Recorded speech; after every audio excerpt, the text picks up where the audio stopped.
Hi అండి.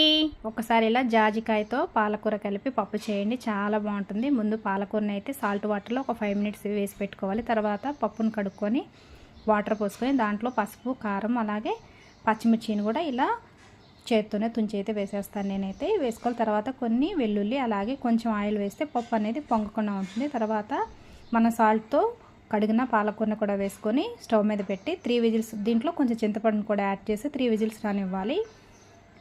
3 విజిల్స్కి పప్పు అయితే ఉడికిపోయింది. ఇప్పుడు ఇందులో కొంచెం సాల్ట్ని యాడ్ చేసి బాగా మెదుపుకోవాలి. ఇందులో పప్పు తక్కువ, ఆకుకూర ఎక్కువగా ఉంటుంది. తర్వాత తాలింపు కోసము స్టవ్ మీద ప్యాన్ పెట్టుకుని ఆయిల్, తాలింపు వడియము, అలాగే చల్లమిరపకాయలు, కరివేపాకు వేసి దీంట్లో కొంచెం కారం యాడ్ చేసి పప్పులో యాడ్ చేయాలి.